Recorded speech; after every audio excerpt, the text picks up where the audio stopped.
Do you have any sort of like tips or advice for people who are, for development teams that don't have a dedicated writer or a team of writers to help them? Well, first of all, I don't really see that it's something that's like impossible to do. I really don't. I think if anybody has had a reasonable level of reading experience, so they've read, at least 3 or 4 books a year, maybe less, maybe more, I don't think it matters. But as long as they sort of know how to structure, how the structure of the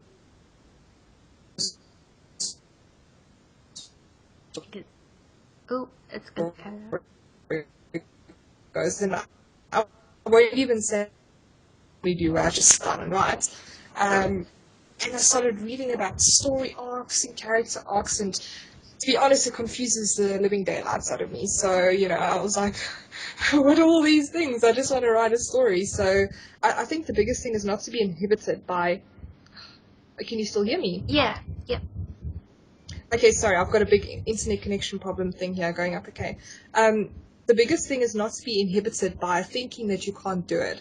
The only way you're going to know if you can write or if you're doing a good enough job is to write. And through the practice of writing, you get better at it. So to game developers, do it as a team, or one person in your team that has the best reading experience is probably going to make the best writer.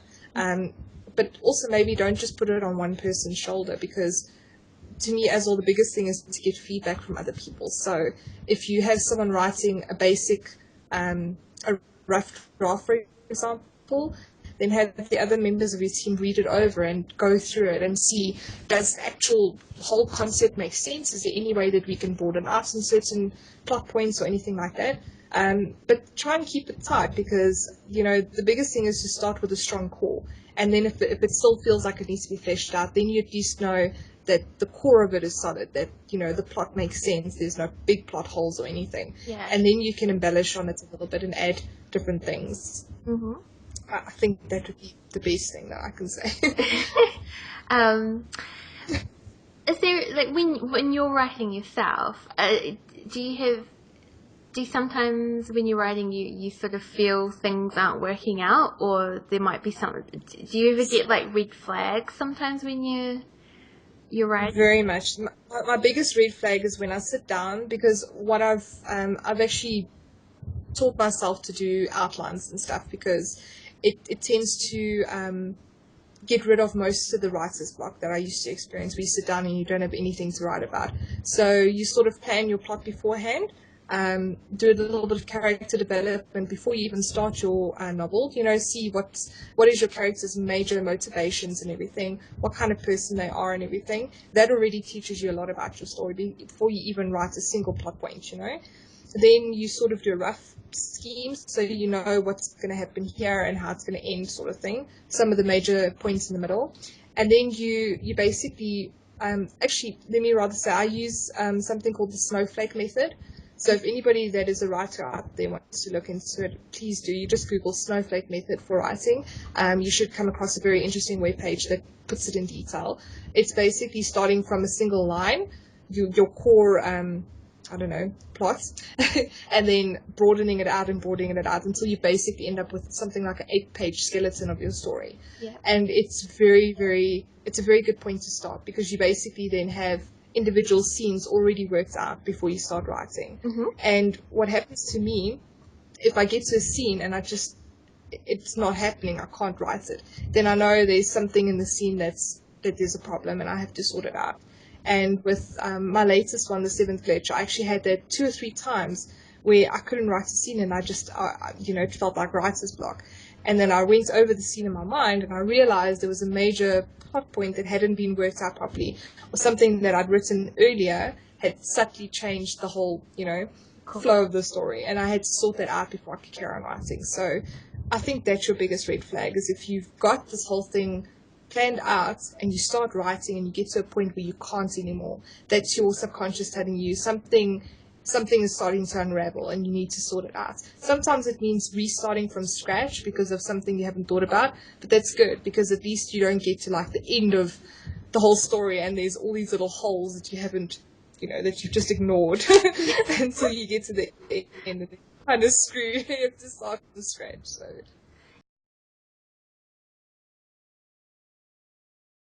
The biggest tip I can give with dialogue is to read it out loud.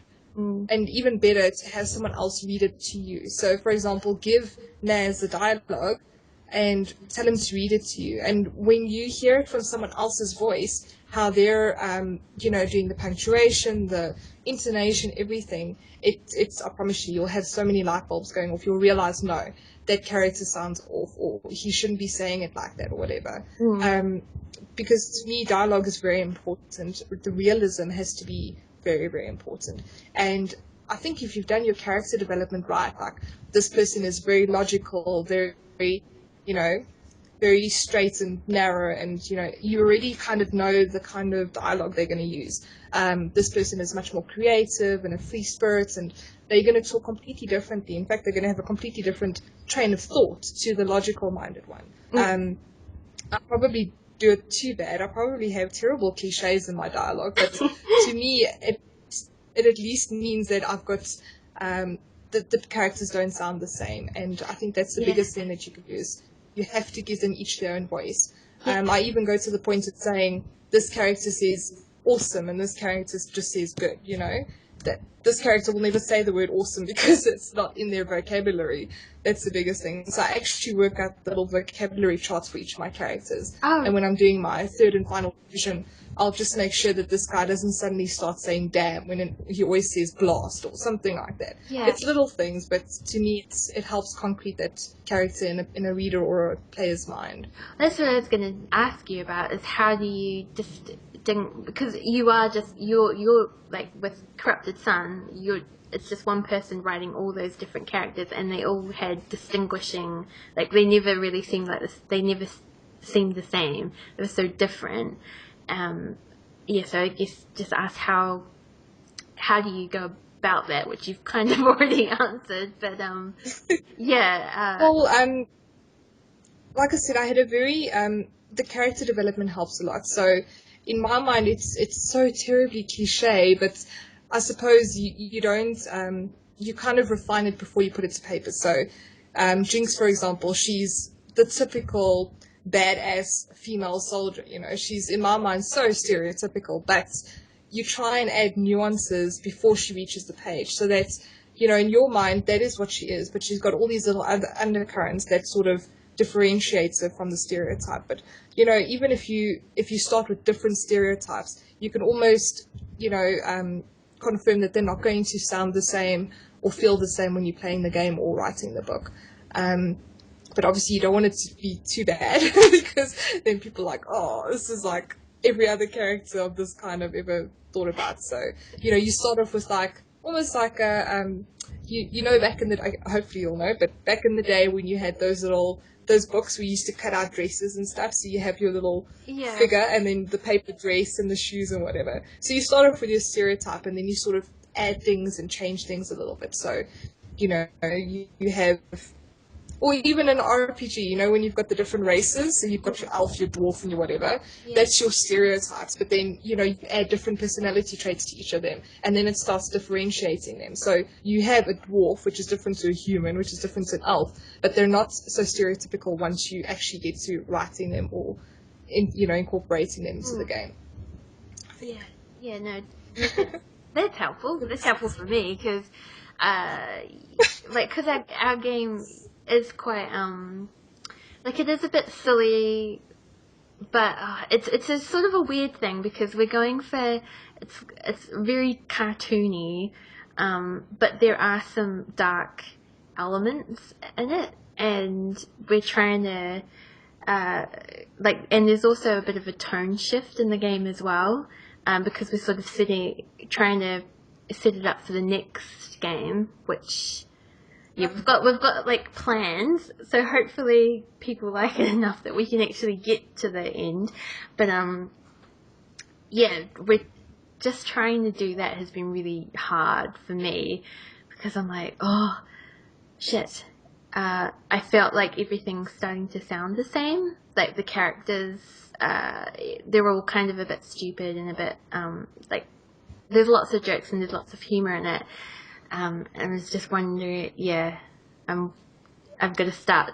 Well, no, I need to differentiate them, like a few of them. Most of them I've kind of done okay with, but there's a few that I'm like, that sounded like, like, yeah. I'm just rambling now. I'm gonna. It does. You know what also happens though? It might not necessarily be that they sound the same as each other, but also the more times you read over what you've written or what you've created, it starts to sound repetitive in your own mind. Yeah. So also if you're having a big issue with things starting to sound exactly the same and it starts sounding really bad, then just take a step back, maybe for a week or so, don't read anything that you've written, and then you go back to it. And that little short break that you take from your writing also gives you a whole new perspective. They say when you, for example, writing a book and you finish now with maybe your third revision and you like feel this is good enough to be published, you should actually let it sit in a drawer for about 2 or 3 months, or on your hard drive for about 2 or 3 months without looking at it. So when you go back to it, you're reading it like you're reading it for the first time. And it is amazing how much it sheds light on your writing. Things that you thought were completely, ridiculous and so stereotypical and so cliche. You actually, some of the humor, you'll actually laugh at it and, I forgot I wrote that. That's actually quite funny. So don't feel that it's your writing that you might just be too close to it. You might just have read it and listened to it so many times that it starts sounding really repetitive and stupid. Yeah. So that's why it's also good to have people read it back to you, because you're hearing it in a completely different, in a completely different I guess way. these, like the few bits that I have done with our voice actor who plays Billy, Lyndon Anderson, when he records it, because I fret over it all. Like I'm like, oh my god, is he going to understand this? Is he going to read it right? And he'll read it, and it comes back perfect. And I'm like, that's great. So I think, but I just constantly worry about it all the time. I think he's just really good as well. But so what have we covered? We've covered general game stuff. I guess. There could be, we could talk just a little bit about more writing stories for shorter games. Do you think like short stories would be a good thing to do? Actually, are there any books that you think would make really good games, or short stories that would make good games? I must admit, I haven't read a lot of short stories lately, but my 2 most favorite books ever, they've already had, or series, should I say. I tend to read series, not really like individual books. They've already had games made of them. I mentioned Wheel of Time, but that was in 1998 or something. Mm-hmm. So yeah, I was thinking about it the other day. If any big game developers out there, or anybody is listening to this, or people that have the read, because I can imagine that's a massive, massive game. But if they had to redo it today in like The Witcher kind of graphics and stuff, open world, it would just take, because that is also the amount of work that went into the story. That backstory is amazing. Mm-hmm. So, but I don't know how the rights and things for these things work, because Robert Jordan died quite a few years ago. So, who would you approach to get the rights to make a game like that? Maybe we should look into it, because I would thoroughly love to make a game out of that book. Yeah. The other one is Terry Pratchett's Discworld. I don't know if you've ever. Oh yeah, Naz listened or read it. Hey. Mm-hmm. Yes, to me that would make a fantastic game. And I know they've made, back in the day, what is it called? MUD, multi-user dungeons or something, the text-based games and stuff. Yeah. Yes, yeah, they used to make. I know Terry Pratchett had a Discworld there, and I actually remember playing it, but it was very confusing. I couldn't figure out how to get out of the lobby. So, text-based games are not for me. Well, there was, I think it's like some games that, like, have you heard of the Fables graphic novel series? Yes. So they've. Oh no, I've played Fable though.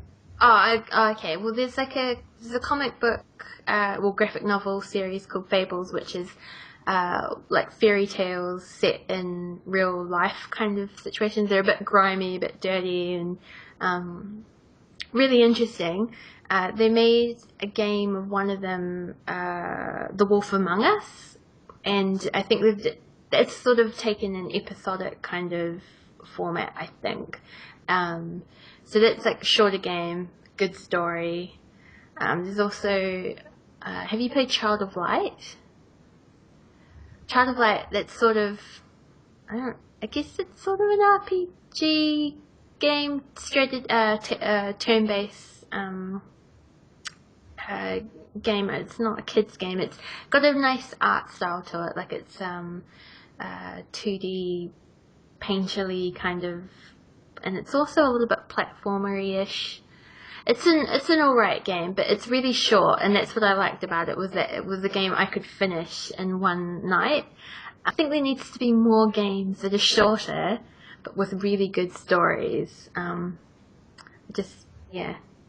The only thing I can really think of advice for writing shorter stories is, you've got to have, for shorter stories, I think you can only really focus on one character. So it's got to be almost like a first person point of view. You're this person and you have a mission or one singular quest that you have to complete. But again, it can't be predictable, like you said, because that leaves it for everybody. And at the same time, you've got to be able to introduce your world slowly enough that people don't get overwhelmed, but quickly enough that it doesn't take you too long to develop the world before you get into actual gameplay, because it's such a short story. So I would say having a very strong, how can I put it?